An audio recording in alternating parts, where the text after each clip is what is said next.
The fire is steady tonight. It takes its time with the wood. The light stays close, and the dark keeps its distance. Now and then a log shifts and settles. The air smells of smoke and old leaves, and I can tell someone is listening, quiet and near. I heard this from a man who used to stand by the back door of a large house and wait for deliveries. A man with rough hands who spoke softly when he spoke at all, and he told it without trying to make it sound like anything more than it was. There was a small tea tin in that house, not large, not fancy in shape. Just a plain tin with a dent on one side and a lid that never fit quite right. And when you pressed it down, it gave a dull little click, as if it was tired of being opened and closed. And it lived in the same cupboard year after year, behind the clean cups, behind the sugar, behind the things that came and went. It had a faded picture on it, a simple drawing of leaves, and the colors had rubbed away where fingers had held it. The rich man did not look at it much. He did not need to.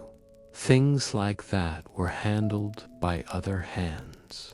But the tin was older than the man's own habits, older than most of the staff, and it had come from someone else's time.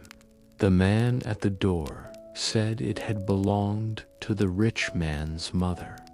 Back when the house was not yet so full of people, back when there were fewer rooms open in winter and more corners left dark, the tin had been hers, and after she died it was kept because it was useful, because it still held tea, because it had a lid, because it did the job, and so it stayed. You could tell when it had been used, because the lid would be set on the counter at a slight angle, not flat, and there would be a thin dust of tea along the rim, and the smell would hang in the air for a while, sharp and clean, and then fade again into the smell of soap and bread and coal. Most days it was the cook who opened it. Some days it was the young maid, Mary, who came early and moved like she was afraid of making sound. She would lift the tin with one hand and steady the lid with the other, and she would look inside as if checking something private. Then pinch tea out with a spoon and shake it into a pot. She did it the same way each time, without hurry, because she had learned that the house liked things done in a certain order. The rich man, whose name was Henry, was not cruel, the man at the door said, but he was far away in his own life. He had money and rooms and people who watched the clocks for him. If the bell rang, someone else answered. If the water ran cold, someone else spoke to the plumber. If the wind rattled a window, someone else found the source of it. Henry walked through the house like someone passing through a place that had been built to carry him without his hands touching anything. His tea was always brought to him. A tray, a cup, the cup set down on a small table near his chair. Milk, if he wanted it, a spoon laid across a saucer. The cup was always the same kind, white and thin, with a gold line near the lip, and it never had chips because chipped things were replaced before they reached him. The tea would be hot enough that steam rose from it, and Henry would drink it without looking up from whatever paper sat in his hands. Then Henry got sick. It was not sudden, not the kind of sickness that throws a man to the ground in an hour. It came the way damp comes into a wall, slowly, at first easy to ignore. A cough that stayed, a tiredness that did not lift after sleep, a face that looked a little too pale against the collar of his shirt. He still had people around him, still had the same rooms, the same tables, the same bell pulls hanging by the doors, but he began to sit more, and to walk less, and to listen longer when his own body made small complaints. A doctor came, then another. The men in the house lowered their voices. Doors closed more carefully. Footsteps became softer in the hall outside Henry's room. There were days when the curtains stayed drawn in the afternoon, even when there was sun. The fire in Henry's room was kept going, even when the day was mild, and the smell of coal and ash stayed in the air. At first, nothing changed about the tea. It came the same way, on the same tray, in the same cup, carried by Mary or the cook, set down on the same table. Henry took it the same way, a hand reaching for it, fingers curling round the handle, a small pause, then the cup lifted. But there came a morning when Mary did not bring it. She stood in the doorway with the tray, and Henry looked at it for a long moment. The man at the back door said he was in the hall that morning, holding a crate with both hands, waiting to be told where to set it. He saw the pause. He saw Mary's face, unsure, ready to step forward if called. Henry said, in a voice that sounded like he had to push it out of his throat, "Leave it." Mary did not understand. She held the tray a little higher, like the weight of it might change the meaning. Henry said, "Leave it there. Go on." Mary set the tray down on a table in the hall. She looked from Henry to the cook, and the cook lifted one shoulder as if to say, "Do what he says." Mary left, her hands empty, her steps quick. Henry stood in the doorway of his room for a while, holding the door frame with one hand.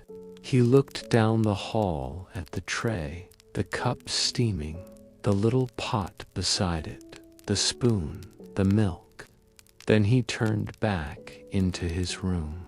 Later, much later, he came down the stairs. It was slow, a hand on the rail, a foot placed careful on each step. He wore a thick robe, even though the house was warm. His hair was combed but not well. His face looked thinner, and his eyes looked as if they were always thinking of the next breath before it arrived. He did not go toward the tray. He went past it. He went into the kitchen. People in that kitchen were not used to seeing him there. They stepped aside without speaking, as if a storm had entered, and they did not know where it would break. The cook stood with a knife in her hand, a carrot half cut on the board. Mary froze near the sink with a cloth in her hands, wet and twisted. Henry looked around. He seemed to not know what to do with all the tools laid out, all the heat, all the smells of food and soap and old wood. He stood near the table and looked at the kettle on the stove. The kettle was already on. It was not for him. It was for everyone. It was always on. In that house, the kettle did not belong to one person. It belonged to the morning.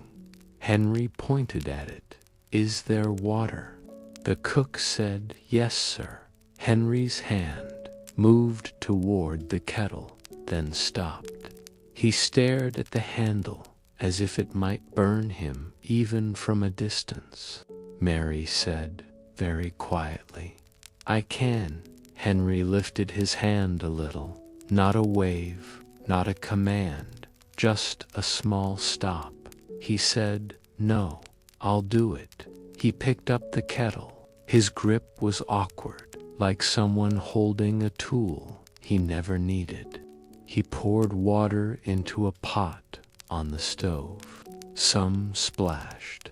He did not notice, or if he noticed, he did not show it. He set the kettle back down with a small clank and stood there, waiting, as if the act of waiting was new. Then he looked at the cupboard.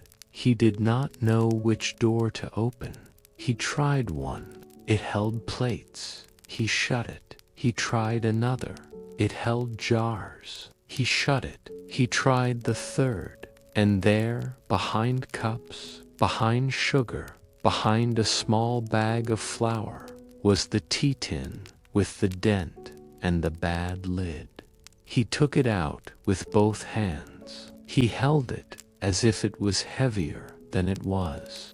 He turned it slightly, and his thumb rubbed the faded picture without meaning to, the same spot where other thumbs had rubbed it for years. The lid resisted when he tried to lift it. He tried again. The lid came off with that dull click, and a thin smell rose, dry and sharp. He looked inside. For a long time, he did not move. The man at the back door said the kitchen was silent except for the water starting to whisper as it warmed, and the faint crackle from the stove. The cook's knife did not move. Mary's cloth did not move. Nobody spoke. Henry set the lid down, not flat, but at a slight angle, the way it was always set down by hands that belonged there. He took a spoon, and he hesitated again, then scooped tea out and dropped it into the pot. The leaves fell in a small, soft sound, like dry rain. He did it again, then stopped, unsure if it was enough. Mary said, "2 spoons, sir, for a small pot." Henry's eyes lifted toward her, and for a moment he looked surprised that she had spoken. Then he nodded once, and added a second spoon, and set the spoon down. He stood there while the water boiled, as if there was nothing else to do but stand and let it happen. His shoulders rose and fell with his breathing. When the water boiled, he poured it into the pot. The steam rose and dampened his face. He blinked and wiped his cheek with the sleeve of his robe like a tired child, then caught himself and lowered his hand. He found a cup, not the thin white cup with the gold line, but a thicker cup used in the kitchen, plain, with a small crack that had been there a long time. He set it on the table. He poured the tea. The color spread into the cup like brown smoke. Then he sat down at the kitchen table. He did not carry it away. He did not take it up to his chair upstairs. He stayed there in the kitchen, sitting in a wooden chair that creaked under him because it had never been made for a man like him. He lifted the cup with both hands because it was hot. He drank slowly, careful not to burn his mouth. That was the first time in his life the man at the back door said that Henry made his own tea. After that, it became a habit, a small one, but a habit all the same. Not every day, not at first. Some mornings he was too weak. Some mornings he slept late, and the kettle had already been emptied and filled again. But on mornings when he could, he came down. The house began to expect it. The cook began to leave the tea tin where he could see it. Mary began to keep the kettle filled. Someone put a chair by the table that did not wobble as much. They did not speak about it. They did not make a show of it. It simply happened, like a room becoming used in a new way. Henry's hands got used to the tin. He learned how to pry the lid off with a thumb and a small twist.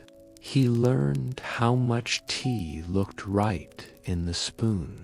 He learned the sound the kettle made before it boiled. He learned that if he poured too fast, the water splashed and the pot steamed too hard. He learned to wait. As the weeks passed, winter deepened, then loosened, then turned into a wet spring. The yard outside the kitchen window changed. Snow melted into mud. Mud dried into hard earth. A few green shoots came up by the wall. Henry's sickness did not vanish. It stayed with him. But the way he moved through the house changed. He began to touch things, not like someone claiming them, but like someone finally noticing they existed.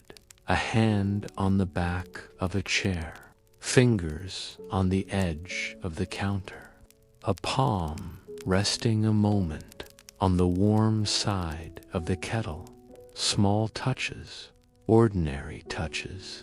Sometimes, after he made his tea, he would rinse his cup himself. He would stand by the sink, water running, and rub the inside with a cloth, slow and clumsy, but he did it. Mary would stand a step away, ready to take over, and Henry would keep going. The cloth would squeak against the cup. The water would splash. Then he would set the cup upside down on a towel, like everyone else did. There was no talk about it. No one said, "Look, he is changing." No one said, "This is good for him." They simply watched him do it, and then went back to peeling potatoes or sweeping the floor. The tea tin stayed the same. The dent stayed. The lid still did not fit right. It was still set down at a slight angle. But Henry began to handle it as if it meant something beyond tea. Some mornings he would sit with the tin on the table near his cup, his fingers resting on it, not opening it, just holding it there. His eyes would go to the faded picture, and his thumb would rub the worn patch again and again. Then he would lift his cup and drink, and the tin would sit there like a quiet guest. The man at the back door said he once saw Henry take the tin upstairs. He held it close to his chest, careful, like a book. He took it into his room and shut the door. Later, it came back to the kitchen, set in its usual place, behind the cups, behind the sugar, behind everything. When the sickness was worse, Henry's tea-making slowed. The stairs became too much. The kitchen grew distant again. The tray returned. The cup with the gold line returned. Mary returned to carrying it carefully into his room. But even then, Henry would ask, in a dry voice, "Where is the tin?" Mary would say, "In the cupboard, sir." And Henry would nod, as if that answer mattered. Once, late in the year, when the days were short and the candles were lit early, Henry came down again after many weeks. He looked smaller than before. He moved like each step cost him something he did not have much of. But he went to the cupboard and took out the tin. Mary watched. The cook watched. The man at the back door was there, bringing in coal. Henry opened the lid. He breathed in the smell. He closed the lid again. He set the tin down. Then he picked it up and held it in both hands. And he sat down at the table, not making tea at all, just sitting with it. The kettle hissed. The fire cracked. The kitchen clock ticked. After a long time, Henry set the tin down, stood up, and went back upstairs. The man at the back door said that after Henry died, the house kept moving. The staff stayed for a time, then changed. New people came. Some rooms were closed. Some furniture was sold. The house became quieter, but the tea tin stayed. Mary, older now, still opened it some mornings. She still set the lid down at an angle. She still used 2 spoons for a small pot. And once in a while, without thinking much about it, her thumb would rub the worn patch on the picture. The same patch Henry had rubbed. The same patch his mother's hands had likely rubbed. The same patch that had been held by so many mornings that it no longer belonged to one person.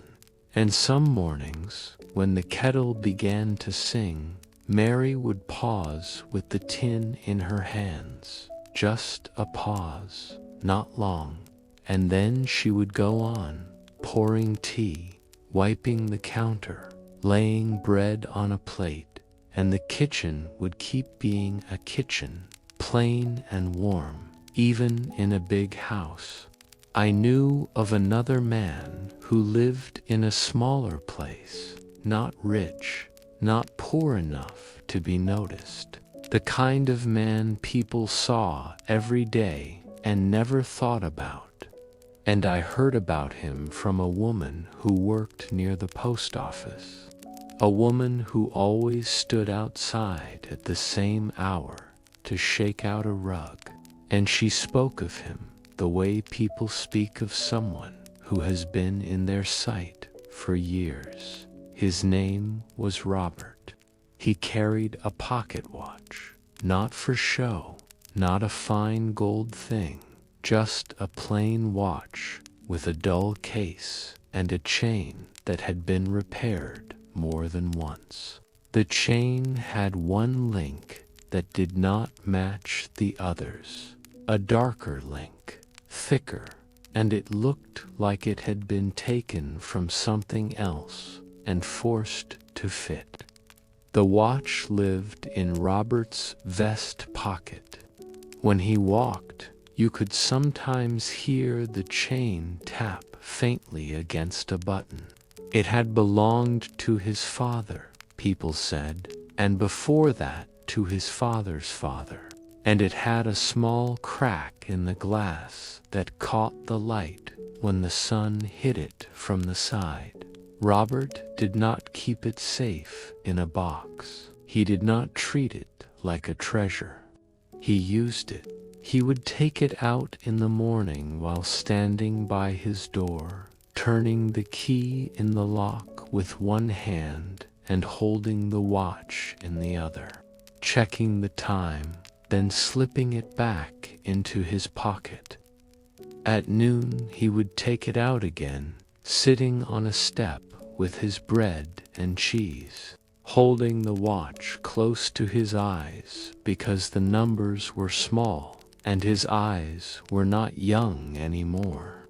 At evening he would take it out once more when the street lamps were being lit, and he would look at it as if the watch was speaking to him in a quiet voice.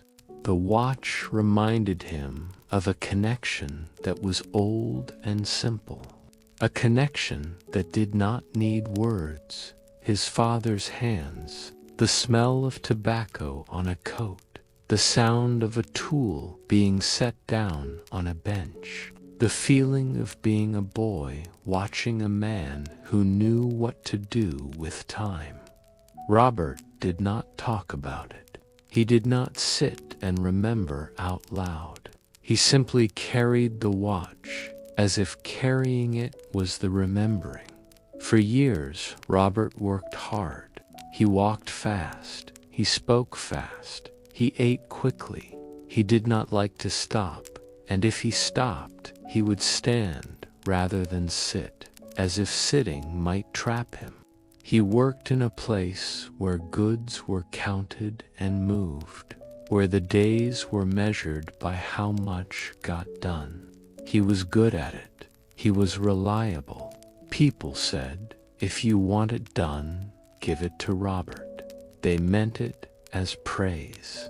And for a long time he thought being tired was normal.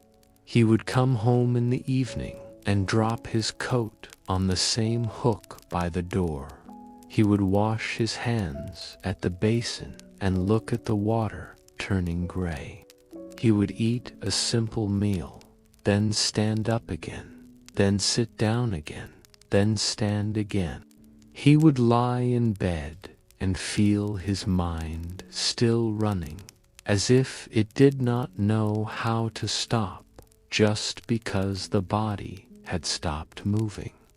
When he said he was tired, people nodded. Everyone was tired. Work made you tired. Life made you tired. Winter made you tired. There was nothing special in it, but the tiredness stayed. It stayed in spring. It stayed in summer. It stayed when the days were long and bright, and people usually felt lighter. Robert would stand in the sun and still look as if a shadow lived in him. He would wake in the morning and feel as if he had not slept. He would climb stairs and feel his chest tighten. He would lift a box and feel his arms shake in a way they had not before. He kept saying, "Just tired." He kept taking out his watch and checking it, as if time could explain the feeling. Sometimes he would look at the watch and then look away, not sure what he was looking for. The woman from the post office said she saw him more than once, standing in the street with the watch in his hand, the case open, staring at the hands as if he expected them to stop, and then he would close it with a small snap and put it away and keep walking. One day he did not keep walking. He sat down on a low wall outside the storehouse where he worked. He sat down without planning to. His legs simply did it. His hands rested on his knees, his head lowered. Someone asked if he was all right, and Robert lifted his head and tried to speak, and the words came out thin. They took him home. They sent for a doctor. It turned out it was not just tired. The doctor's face was serious, but not dramatic. The doctor used plain words. the kind that land heavy because they are plain. Robert listened. He nodded. He asked a few questions. He did not cry. He did not shout. He simply sat very still, as if holding himself in place. After that, his days changed, not in a way that looked like a story from far away, in a way that looked like a man living with the same walls and the same street, but moving inside it differently. The first thing that changed was time. Robert had always watched time like a guard watches a gate, always checking, always counting, always afraid of being late. Now time did not belong to him in the same way. It became something he had to treat carefully, like a sore hand. He still carried the watch. He still took it out, but he did it slower. In the morning, instead of checking it at the door with one hand while locking up with the other, he would lock the door first, then stand still, then take out the watch and look. His shoulders would drop a little as he did it, as if he was letting himself be where he was. The habit he kept afterward was simple and steady. He began to sit. At first it felt strange to him, sitting in the middle of a day, sitting when there was still work that could be done, sitting when the sun was up and the street was busy. But the doctor had told him he needed rest, not only at night, but in daylight too, and the body did not argue anymore. It simply gave him its limits. So Robert picked a bench near the post office, the same bench with worn boards and a backrest that leaned slightly. The bench faced the street. From there you could see people passing, carts rolling, dogs wandering, children running. You could smell bread from the bakery when the wind came right. You could hear the bell on the post office door when someone went in or out. Robert began to sit there every day at the same hour. At first, it was hard for him to do it without feeling he was wasting something. He would sit stiff, his hands on his knees, his eyes moving as if he should be up. He would take out his watch too often, open it, close it, open it again, like a nervous habit that wanted to return. But days passed, a week, then another. Then the season shifted. The leaves changed color. The air cooled. The bench boards grew cold under his coat. He kept coming. He would bring a small piece of bread, sometimes an apple. He would sit. He would eat slowly. He would watch people. He would let his breathing settle. He would put his hands in his lap and feel their weight, their idle, and not force them to move. Sometimes, when someone he knew passed, they would nod, and Robert would nod back. Sometimes someone would stop and speak for a minute. "How are you?" "Better, still tired."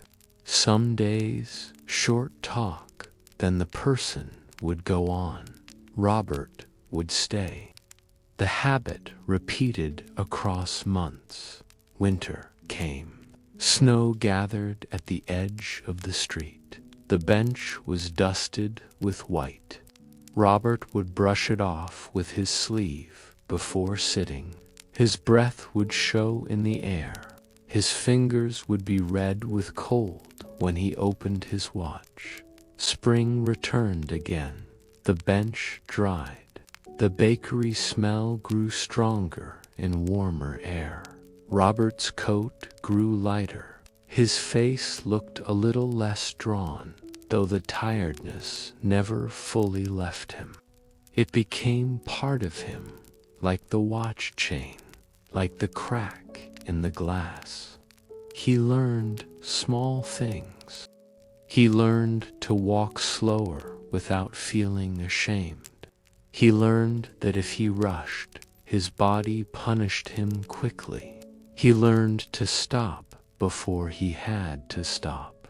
He learned to take the stairs in halves, pausing on the landing, letting his hand rest on the rail, listening to his breath.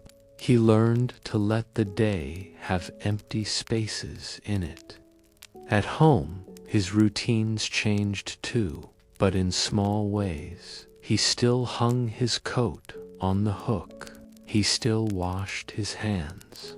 But now he would sit at the table after washing, before eating, just sitting, his hands on the wood, feeling the grain under his fingertips. He would listen to the quiet of the room. The kettle might be heating. A neighbor might be talking outside. A bird might scratch at the gutter. Ordinary sounds, the kind that used to pass through him while his mind ran ahead. Now he heard them. The thought that returned sometimes was not a grand thought. It did not arrive like a speech. It came in small moments when his hand stopped.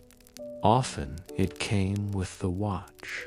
He would sit on the bench, take out the watch, and for a second his thumb would press on the case in the same way his father's thumb might have. And he would look at the hands moving steady and calm, and he would feel just for a second a kind of closeness to someone who was not there anymore. Not a painful closeness, not a sweet one either, just a quiet sense that the connection had not been cut, only changed shape. Sometimes he would remember his father's way of sitting after work, not doing anything, just sitting with his shoulders relaxed, his hands open, staring at nothing. Robert had once thought that was laziness. Now, with his own body forcing him to slow down, he saw it differently, not as an idea, not as a lesson, but as a memory in his hands, in the weight of his arms, in the way the bench supported him. And then the moment would pass. A cart would rattle by. A child would call out. The post office bell would ring.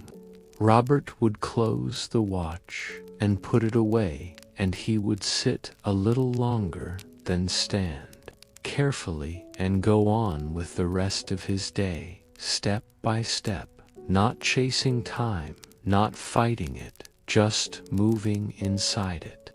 The woman from the post office said that after years, people stopped asking him why he was sitting there. It became part of the street. Robert on the bench, the same hour, the same slow eating, the same small nods. And if one day he was not there, people noticed it, the way they notice a missing stone on a wall. They did not panic. They simply felt the change. Then he would be there again the next day, a little paler or a little stronger depending on the week, and the bench would creak under him, and time would keep moving in his pocket, quiet and steady behind the dull case and the cracked glass. People used to talk about a woman named Anna who lived near the edge of town where the road turned and the houses thinned out. And I heard about her from a shopkeeper who swept his step every morning. A man who watched the street the way some people watch a river, seeing the same flow, but noticing each small difference. Anna had a scarf that she wore in all seasons, not always around her neck, sometimes tied around her head in wind, sometimes folded and used to wipe her hands, sometimes laid over her shoulders on cool evenings.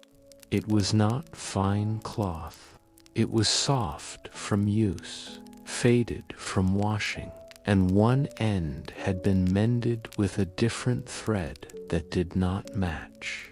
If you looked close, you could see where the fabric had thinned, where it had almost torn through, and where someone had carefully stitched it back.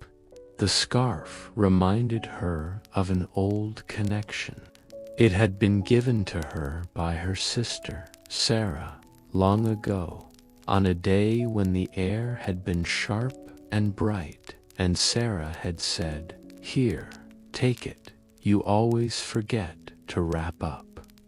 Sarah had laughed when she said it, a small laugh, nothing loud. Sarah had died later, years later, after living her own life. The scarf stayed with Anna, not put away, not framed, not treated like a relic, just worn and used until it became part of her hands. Anna did not speak much about her sister. She did not need to. The scarf did the remembering for her. She would take it from its hook by the door, shake it out once, fold it, tie it, and the motion itself held the past in it without words. Anna got sick too, in her own way. She had been strong. She had worked. She had carried water, carried baskets, scrubbed floors, lifted sacks of grain. People had seen her walking with steady steps for years. Then one winter, she began to move slower, not because of snow, not because of ice, because something inside her was not right. At first, it was small, a cough, a fever that came and went, a loss of appetite. Then it grew. There were days she could not get out of bed. There were nights she lay awake listening to her own breathing, counting it without meaning to. The doctor came. Then again, medicines were tried.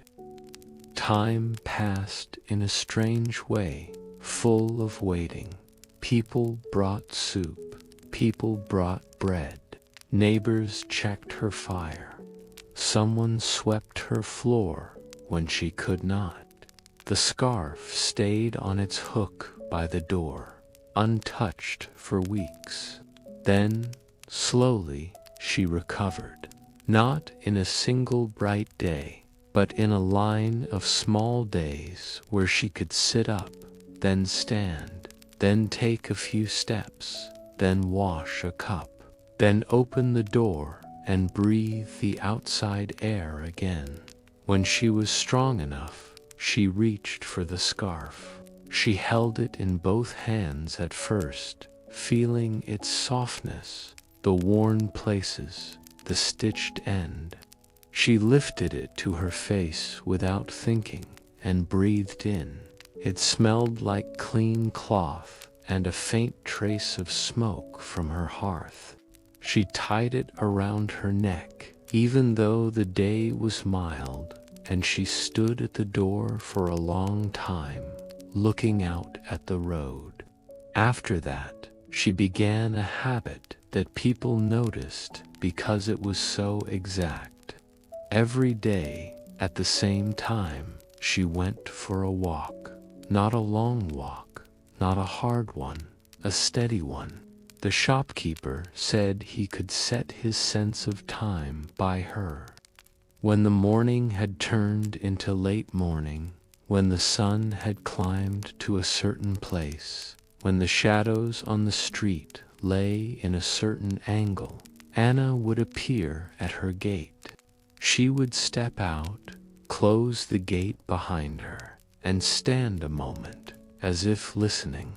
Then she would start walking, her scarf sitting on her shoulders or around her neck, depending on the day. Her route was simple. Down the road, past the first row of houses, past the well, past the small field where geese sometimes wandered, then turning toward the path that ran along the edge of the trees. She would walk to a certain point where a flat stone sat near the path, a stone that looked like it had been placed there on purpose, but had likely just been there forever. She would stop there for a moment, not sitting, just standing, her hand sometimes resting on the top of the stone, as if checking that it was real. Then she would turn and walk back the same way. She did it in spring, when the air smelled of wet earth and new leaves. She did it in summer, when the sun was hot and the dust rose from the road. She did it in autumn, when the wind carried the smell of smoke and fallen apples. She did it in winter, when the ground was hard and the sky low, when her breath showed, when the scarf was pulled up higher.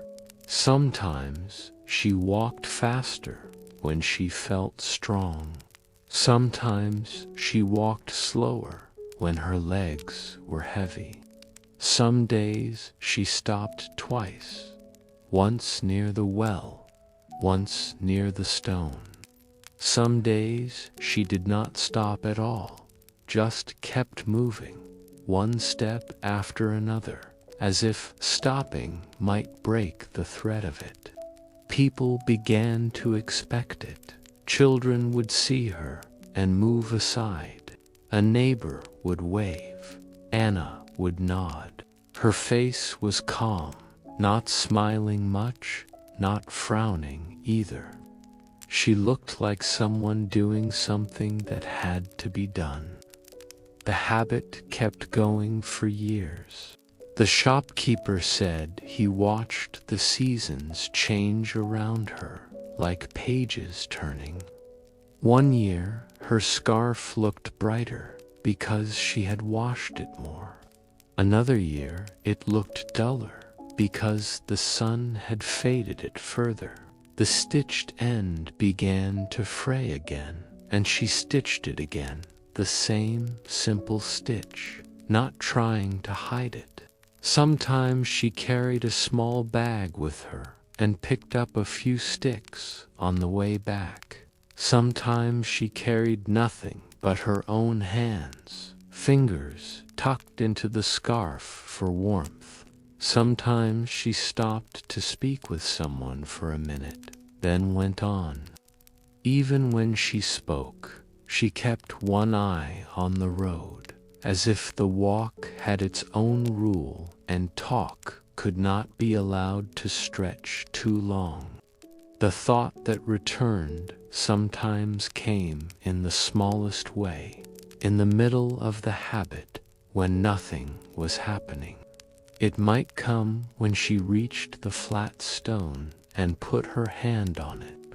Her fingers would rest there, feeling the cold or warmth of it, depending on the day, and her eyes would go unfocused for a moment, not staring at anything in particular.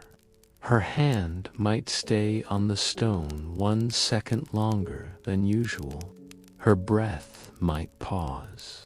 Then she would pull her hand back and start walking again.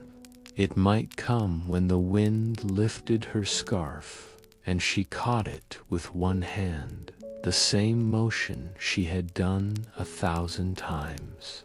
And as she held it, she might feel, for a brief moment, Sarah's hands in the cloth. Sarah's voice saying, "Here, take it," as if the words were still hanging in the fabric. Not a sharp memory, not a scene acted out, just a small presence in the middle of an ordinary day. Sometimes it came near her own door. She would reach for the latch, and her hand would stop on it, just a stop, as if she was measuring herself, as if she was checking that she was still here, still standing, still able to come home after a walk. Then she would open the gate and step inside.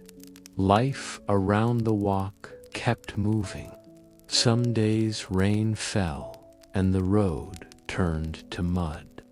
Anna would still go, lifting her skirts a little, stepping around puddles. Some days snow fell hard.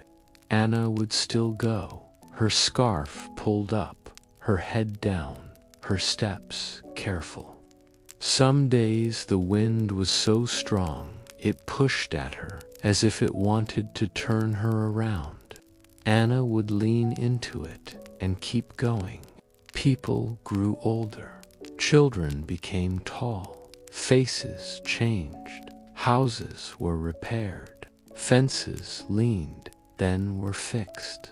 A dog that had once barked at her every day grew slow and quiet and then was gone, and another dog took its place and barked in a different voice. Anna's walk stayed. There were mornings when she seemed more tired, when her shoulders were lower. There were days she did not appear at the expected hour, and the shopkeeper would glance up the road and feel a small tightness in his chest. And then, later, she would come, slower, but she would come. Once, on a day when the sun was low and the air already smelled like winter, she reached the stone and sat down for the first time. She did not sit as if giving up. She sat as if the stone had finally asked for it. She lowered herself carefully, her hands on the stone, her scarf falling forward. She sat and looked at the trees. Her breathing was steady, but deeper than usual. After a while, she stood up again, brushing dust from her skirt, adjusting her scarf, and she walked home. The next day, she did not sit. The day after that, she did. Then she did not. It became part of the small changes, like the way a person's hair grows more gray without anyone noticing the exact day it happens. At home, after her walk, Anna always did the same small things. She would hang the scarf on its hook by the door. She would wash her hands. She would fill the kettle. She would sweep a little if the floor needed it. She would sit by the window for a while, looking out, not watching for anyone, just letting the day be in front of her. Sometimes, sitting there, her hand would reach for the scarf without thinking. Fingers touching the fabric where it hung, feeling the worn softness. She might close her eyes for a moment, then open them again and look at the light on the road. Nothing grand happened, no speeches, no sudden changes, just a woman who kept walking at the same hour as if the hour itself held her steady. The shopkeeper said that near the end of her life, when she moved slower and her steps were smaller, the walk was still there. The route shortened. The stone became too far some days. She would walk only to the well and back, then only to the corner and back, then only to her gate and a few steps and back. But she still went out at the same time. She would step out, close the gate, stand a moment, breathe, then walk, even if it was only a little, even if it was only enough to feel the air on her face and the ground under her feet. And then she would turn and come back in, and the scarf would still hang on the hook, used and mended, not displayed, not celebrated, just there, part of a life that had kept going by small, steady habits. The fire is lower now. The wood has settled into itself. The light is smaller, but it is still warm. If you like sitting here listening, you can come back another night. The fire's usually lit around this time. There's always room by the fire.